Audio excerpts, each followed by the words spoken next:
Assalamualaikum warahmatullahi wabarakatuh. Kami dari kelompok 3 yang beranggotakan saya sendiri Reka Nur Wahida, teman saya Fitri Rahmadani dan Juni Kartika. Kami akan menjelaskan materi tentang metabolisme mikroorganisme. Metabolisme mikroorganisme. Proses anabolisme dan katabolisme pada mikroorganisme. Metabolisme secara garis besar terbagi menjadi dua, yaitu katabolisme dan anabolisme.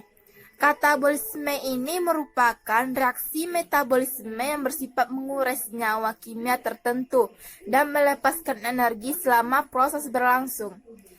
Sebaliknya, anabolisme ini merupakan reaksi yang menggunakan energi untuk menyintesis senyawa kimia yang lebih besar dari senyawa kimia yang lebih kecil. Metabolisme ini memerlukan seluruh peristiwa reaksi kimia yang berlangsung dalam sel makhluk hidup. Metabolisme ini terdiri dari atas dua proses, yaitu anabolisme dan katabolisme. Anabolisme adalah penyusunan zat kompleks dari zat yang lebih sederhana, dan begitu juga sebaliknya. Katabolisme ini adalah pemecahan zat kompleks menjadi zat yang lebih sederhana disertai dengan pelepasan energi. Kedua proses metabolisme tersebut merupakan reaksi enzimatis. Artinya, reaksi tersebut melibatkan peranan enzim. Nah, enzim dalam suatu protein dan dihasilkan oleh sel hidup enzimatis dalam protein yang bekerja secara khusus.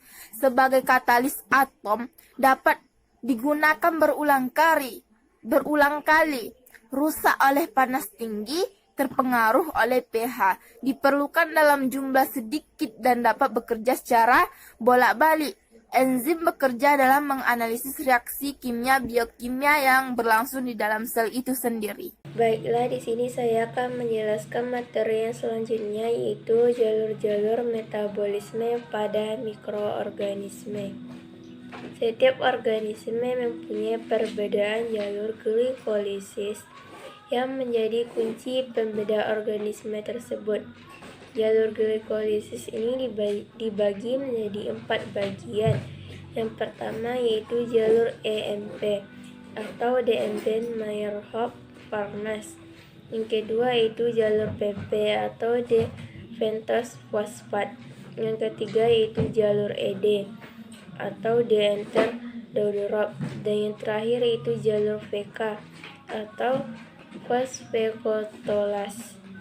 Yang pertama yaitu jalur EMP. Jalur EMP ini merupakan jalur yang banyak ditemukan di semua kelompok organisme, termasuk jamur dan bakteri. Jalur ini dapat beroperasi di bawah kondisi anaerobik atau aerobik dan terdiri dari 10 enzim katalisis reaksi terletak di dalam matriks sitoplasma. Jalur yang kedua yaitu jalur PP atau D-pentose fosfat. D-fosfat pentose atau PP jalur heksosa jalur monofosfat ditemukan di banyak bakteri dan sebagian besar organisme eukariotik. Jalur ini seringkali beroperasi pada waktu yang sama dengan jalur EMP.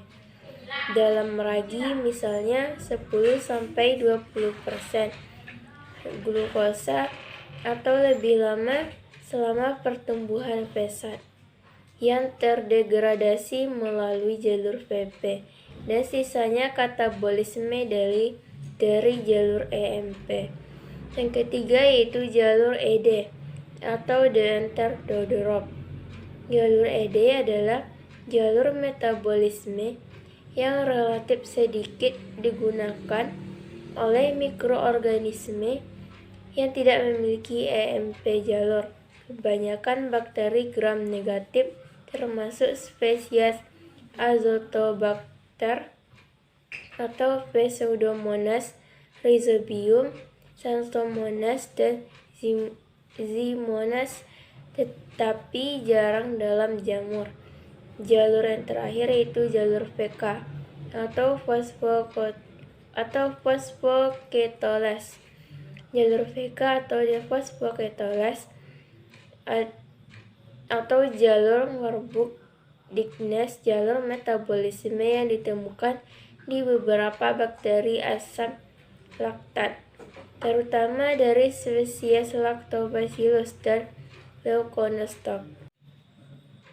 Materi selanjutnya yaitu ciri dan sifat enzim mikroba. Yang pertama itu sifat penting enzim terbagi menjadi 5. Yang pertama yaitu enzim adalah suatu protein. Ini terbukti karena enzim di dalam larutan membentuk suatu koloid. Keadaan ini akan memungkinkan luasnya permukaan enzim sehingga bidang aktivitasnya juga besar.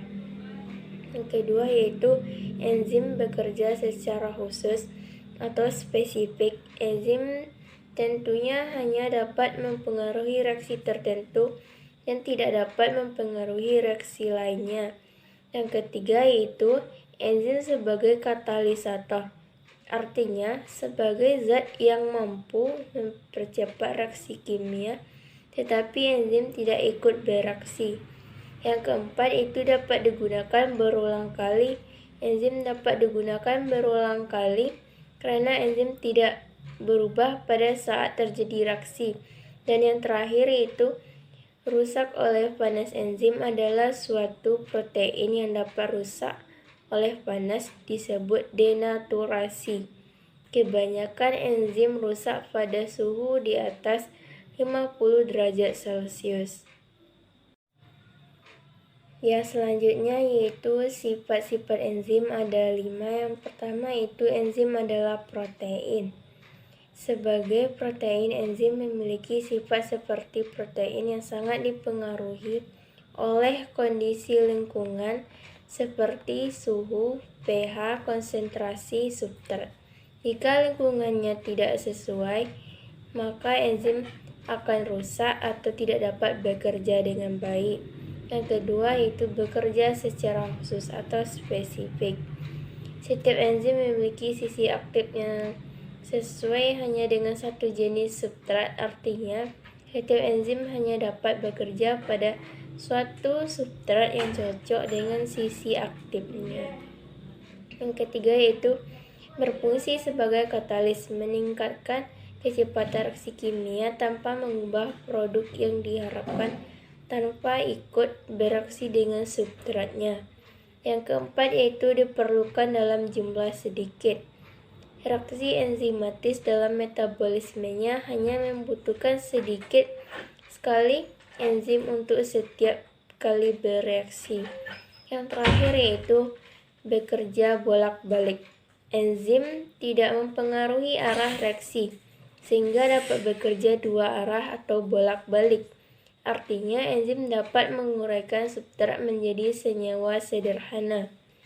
Dan sebaliknya, enzim juga dapat menyusun senyawa-senyawa menjadi senyawa tertentu. Baiklah, saya akan menjelaskan tentang mekanisme kerja dan aktivitas enzim. Nah, mekanisme kerja enzim dapat dijelaskan dengan dua hipotesis. Yang pertama, hipotesis gembok dan anak kunci. Yang kedua, hipotesis kecocokan yang terinduksi. Nah, hipotesis gembok dan anak kunci ini menurut hipotesis yang dikemukakan oleh Emil Fischer, bagian sisi aktif enzim mempunyai bentuk spesifik dan fleksibel. Nah, suatu enzim hanya dapat ditempati oleh substrat tertentu saja. Enzim dan substrat bergabung bersama membentuk kompleks seperti kunci yang masuk ke dalam gembok. Dan yang kedua itu ada hipotesis kecocokan yang terinduksi. Menurut hipotesis ini, bagian sisi aktif enzim bersifat fleksibel terhadap substrat yang masuk. Apabila ada substrat yang masuk ke bagian sisi aktif, maka bagian ini akan mengalami perubahan bentuk mengikuti substrat tersebut. Ketika produk sudah terlepas dari kompleks selanjutnya, enzim tidak aktif menjadi bentuk yang lepas. Nah, sehingga substrat yang lain kembali bereaksi dengan enzim tersebut. Baiklah, selanjutnya itu mekanisme pengendalian enzim. Nah, pengendalian metabolisme seluler yang tepat yang pada akhirnya menyangkut pengendalian kegiatan enzim. Nah, pengendalian enzim ini diatur melalui dua cara. Yang pertama, pengendalian langsung dan pengendalian genetis. Nah, pengendalian langsung ini mekanisme katalitik itu sendiri yang terjadi dengan mengubah konsentrasi substrat atau reaktan. Nah, sedangkan pengendalian genetis ini melalui induksi dan represi.